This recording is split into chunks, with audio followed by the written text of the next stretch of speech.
Welcome to money management channel. நம்ம channel members ஒரு சிலர் இன்ட்ரெஸ்டிங்கான கொஸ்டின் கேட்டிருக்காரு. ஸோ மார்க்கெட்டை பொறுத்த வரைக்கும் இப்போ நம்மளோட ஹோல்டிங்ஸில் வந்து ஒரு சில மாற்றங்கள் நடந்திருக்கலாம். அதாவது நம்ம நெகட்டிவ் ரிட்டர்ன்ஸ் இருக்கலாம். ரீசெண்டாக மார்க்கெட்டில் என்ட்ரி கொடுத்தவங்க நீங்கள் லாங் டேர்ம் பாயிண்ட் ஆஃப் வியூவில் குவாலிட்டியான கம்பெனியில் இன்வெஸ்ட் பண்ணிக்கிட்டு இருக்கிறீங்க அப்படின்னா இந்த ஷார்ட் டைம் லாஸை பற்றி நீங்கள் கவலைப்பட தேவையில்லை. இப்போ நம்ம சேனல் மெம்பரே வந்து 25K லாஸ், அதாவது 9% பக்கமாக அவரோட ஹோல்டிங்ஸில் லாஸில் இருக்குது அப்படின்ற மாதிரி சொல்லியிருந்தாரு. ஸோ இது வந்து ஒரு பெரிய ப்ராப்ளம் கிடையாது. அவர் வந்து ஒரு சில ஸ்டாக்ஸை பற்றி கேட்டிருக்காரு. எக்ஸாம்பிளுக்கு இப்போ டாடா மோட்டார்ஸில் வந்து ஹெவியாக லாஸ் ஆயிருக்குன்ற மாதிரி சொல்லியிருந்தாரு. டாடா மோட்டார் வந்து 1100 1200 மேலே போனப்ப அதில் என்ட்ரி கொடுத்தவங்களுக்கு இப்போ கண்டிப்பாக வந்து ஒரு 50% பக்கமாக லாஸில் தான் இருக்கும். இருந்தாலுமே இப்போ இருக்கிற சுச்சுவேஷனில் வந்து நீங்கள் இமீடியட்டாக எக்ஸிட் ஆக தேவையில்லை. என்னோட பாயிண்ட் ஆஃப் வியூவில் டாடா மோட்டார் நீங்கள் கொஞ்சம் ஹையர் ப்ரைஸில் வாங்கியிருந்தாலும் இன்னும் ஒரு 5 to 10 years இந்த மாதிரி ஒரு லாங் பீரியட்ல கண்டிப்பா இது நல்லா பர்ஃபார்ம் பண்றதுக்கு வாய்ப்பு இருக்கு. அதே மாதிரி அவர் ஒரு சில செக்டர்ஸை பத்தி டீட்டெயிலா கேட்டிருக்காரு. இதுல எக்ஸிட் ஆயிட்டு ஐடி, பேங்கிங், நான் பேங்கிங் ஷேர்ஸ்ல வந்து இன்வெஸ்ட் பண்ணலாமான்ற மாதிரி கேட்டிருக்காரு. என்பிசிசி, என்எம்டிசி இதை வந்து நான் பெருசா ட்ராக் பண்றதுல கோல்டு பேஸ் பண்ணி பிசினஸ் பண்ணிட்டு இருக்கிற தங்கமயில் கல்யாண் ஜுவல்லரியை வந்து இப்ப கன்சிடர் பண்ணலாமா அப்படின்ற மாதிரி கேட்டிருக்காரு. ஸ்டாக்ஸை பொறுத்த வரைக்கும் ஒரு சில முக்கியமான ஸ்டாக் வந்து இப்போ ஆல் டைம் லெவல்ல தான் இருக்கு. லாஸ்ட் 1 வீக்குக்கு முன்னாடி கூட நம்ம டீட்டெயிலாவே டிஸ்கஸ் பண்ணியிருந்தோம். ஐடிசி ஸ்டாக்கை பத்தியும் டாடா மோட்டார்ஸ் நியர்லி 52 வீக் பக்கமா வந்து ட்ரேட் ஆயிட்டு இருக்கு அப்படின்ற மாதிரி சொல்லியிருந்தோம். ஜிஎஸ்டில என்ன டேரிஃப்ல இப்ப வரப்போகுது, ஃபிட் ஆக போகுது அப்படிங்கறத பத்தி டீட்டெயிலா வந்ததுக்கு அப்புறம் மார்க்கெட்ல வந்து இந்த ஸ்டாக் வந்து ஒரு லைட்டா ஒரு ரெக்கவரி கொடுத்துச்சு. இமீடியட்டா இது பவுன்ஸ் பேக் கொடுக்காது அப்படின்னாலும் இப்ப இருக்கிற சிச்சுவேஷன்ல ஐடிசி ஸ்டாக்கை வந்து கண்டிப்பா ஃபோக்கஸ் பண்ணலாம். டாடா மோட்டார் நம்ம டிஸ்கஸ் பண்ண மாதிரி தான் கூடிய சீக்கிரம் வந்து கமர்ஷியல் பேசஞ்சர் வெஹிக்கிள் தனியா பிரியறப்ப ஒரு குறிப்பிட்ட டைம் பீரியட் கொடுத்து அப்படின்னா இண்டிவிஜுவலா அந்த கம்பெனிஸ் வந்து க்ரோ ஆகும். என்னோட ஹோல்டிங்ஸை பொறுத்த வரைக்கும் இந்த 2 ஸ்டாக்குமே இருக்கு. ஐடிசியை பொறுத்த வரைக்கும் நான் பிலோ 400 கீழே கன்சிடர் பண்ணியிருக்கிறேன். டாடா மோட்டார்ஸை பொறுத்த வரைக்கும் என்னோட ஆவரேஜ் பிரைஸ் வந்து 500 அந்த லெவலில் தான் இருக்கு. அதனால வந்து நீங்க லாங் டேர்ம் பாயிண்ட் ஆஃப் வியூல இன்வெஸ்ட் பண்ற ஐடியா இருந்துச்சு அப்படின்னா இந்த ஸ்டாக்கை பொறுத்த வரைக்கும் நீங்க ஸ்டாப் பண்ண வேண்டாம், கண்டினியூவா இன்வெஸ்ட் பண்ணுங்க. இந்த 2 ஸ்டாக்ஸை பொறுத்த வரைக்கும் டாடா மோட்டார்ல கண்டிப்பா நல்ல பிளக்சுவேஷன் இருக்கிறதுக்கு நிறைய வாய்ப்பு இருக்கு.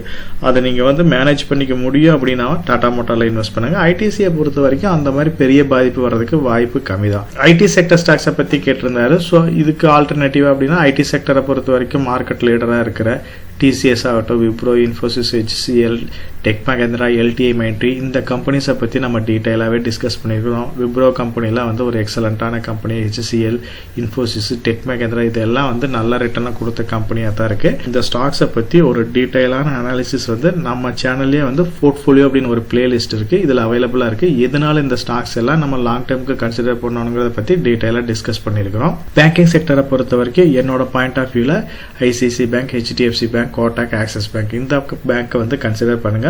முடிஞ்ச வரைக்கும் பேங்கிங் செக்டர்ல மார்க்கெட் லீடரா இருக்கிற இந்த பேங்க்ஸ் எல்லாமே கன்சிடர் பண்ணுங்க. இண்டஸ்இண்ட் பேங்க் கன்சிடர் பண்ணவங்களுக்கு இப்போ கொஞ்சம் அது நெகட்டிவ்ல தான் இருக்கும். ஸோ என்னோட ஹோல்டிங்ஸை பொறுத்த வரைக்கும் இந்த 4 ஸ்டாக் இருக்கு. இண்டஸ்இண்ட் பேங்க் வந்து ஒரு மினிமம் குவான்டிட்டி இருக்கு.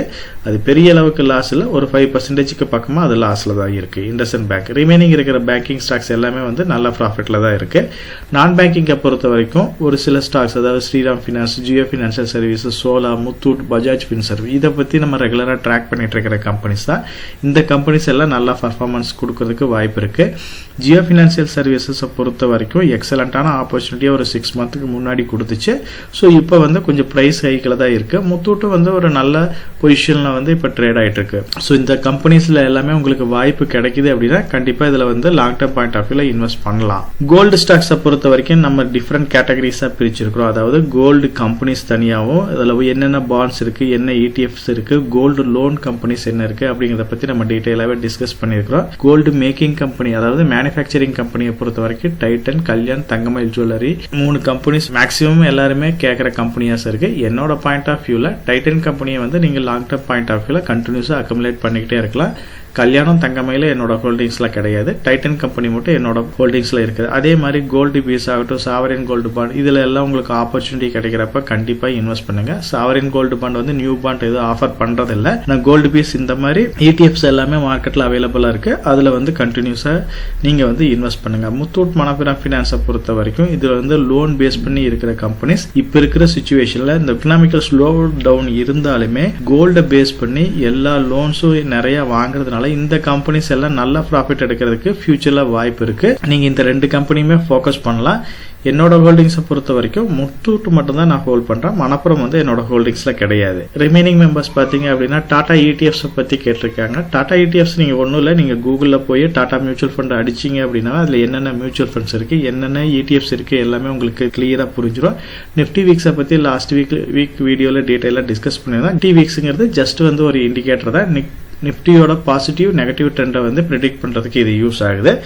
டாடா ETFs நேம்ங்கிறது வந்து நம்பர் ஆஃப் ETFs டாடா குரூப்ஸ்ல இருக்குது. அதை நீங்க டாடா வெப்சைட்ல போனீங்கன்னாவே கிளியரா பாத்துக்கலாம். ஸோ மார்க்கெட்ல உங்களுக்கு எப்போ ஆப்பர்ச்சுனிட்டி கிடைச்சாலும் குவாலிட்டியான கம்பெனிஸ்ல ரெகுலரா இன்வெஸ்ட் பண்ணுங்க. ஐடி செக்டரை பொறுத்த வரைக்கும் நம்ம டிஸ்கஸ் பண்ண TCS, Infosys, Wipro, HCL, tech Mahindra எல்லாமே என்னோட ஹோல்டிங்ஸ்ல இருக்கு.